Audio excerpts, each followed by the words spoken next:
نحمدہ ونصلی علی رسولہ الکریم۔ قربانی کی حقیقت اور فلسفہ اسلامی۔ قربانی اعمال و عبادات میں ایک اہم مقام رکھتی ہے۔ یہ محض جانور ذبح کرنے کا عمل نہیں، بلکہ اس کے پیچھے ایک گہرا روحانی، اخلاقی اور معاشرتی پیغام موجود ہے۔ اس کا تعلق بندے کے تقویٰ، خلوص، اطاعت الہی، ایثار اور قربانی کے جذبے سے ہے۔ قربانی کی حقیقت۔ قربانی کا اصل مقصد اللہ تعالیٰ کی رضا حاصل کرنا ہے۔ قرآن مجید میں اللہ تعالیٰ فرماتا ہے لَن يَنَالَ اللَّهَ لُحُومُهَا وَلَا دِمَاؤُهَا وَلَكِن يَنَالُهُ التَّقْوَىٰ مِنكُمْ۔ اللہ کو نہ ان قربانی کے جانوروں کا گوشت پہنچتا ہے، نہ ان کا خون، بلکہ اسے تمہارا تقویٰ پہنچتا ہے۔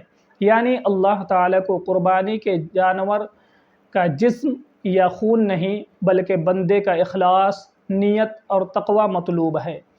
قربانی کا تاریخی پس منظر۔ قربانی کی بنیاد حضرت ابراہیم علیہ السلام اور حضرت اسماعیل علیہ السلام کی عظیم قربانی پر ہے۔ جب حضرت ابراہیم علیہ السلام کو خواب میں حکم ہوا کہ وہ اپنے بیٹے کو اللہ کے راستے میں قربان کریں، تو انہوں نے بلا چون و چرا اس حکم کی تعمیل کی۔ حضرت اسماعیل علیہ السلام نے بھی صبر و رضا کا مظاہرہ کیا۔ اللہ تعالیٰ نے اس عظیم جذبے کو قبول فرمایا اور حضرت اسماعیل علیہ السلام کی جگہ ایک میڈھا بھیجا۔ وَفَدَيْنَاهُ بِذِبْحٍ عَظِيمٍ، اور ہم نے ایک عظیم قربانی دے کر اسے فدیہ دیا۔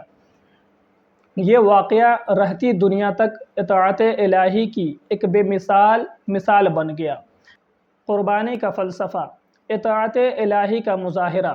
قربانی یہ سبق دیتی ہے کہ ایک مومن بندہ اللہ کے ہر حکم کے آگے سر تسلیم خم کرے، چاہے وہ کتنا ہی مشکل کیوں نہ ہو۔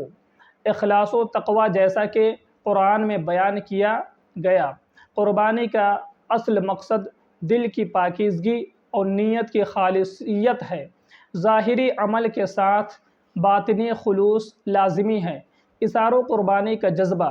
قربانی ہمیں سکھاتی ہے کہ اللہ کی رضا کے لیے اپنی قیمتی چیزوں کو بھی قربان کیا جا سکتا ہے۔ معاشرتی پہلو۔ قربانی کے گوشت کو غربا و مساکین میں تقسیم کیا جاتا ہے، جس سے معاشرتی ہمدردی، بھائی چارہ اور فلاح کا جذبہ پروان چڑھتا ہے۔ تقرب الہی۔ قربانی ایک ذریعہ ہے جس کے ذریعے بندہ اللہ کے قریب ہوتا ہے اور اس کے لیے اپنی محبت، وفاداری اور فدائیت کا اظہار کرتا ہے۔ قربانی کا پیغام۔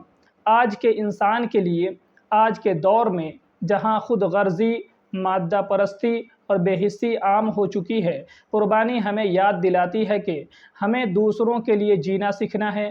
ہمیں اپنی انا، غرور، مال اور خواہشات کی قربانی دینی ہے۔ ہمیں اللہ کے راستے میں ہر قسم کی قربانی کے لیے تیار رہنا ہے۔ وما علینا الا البلاغ۔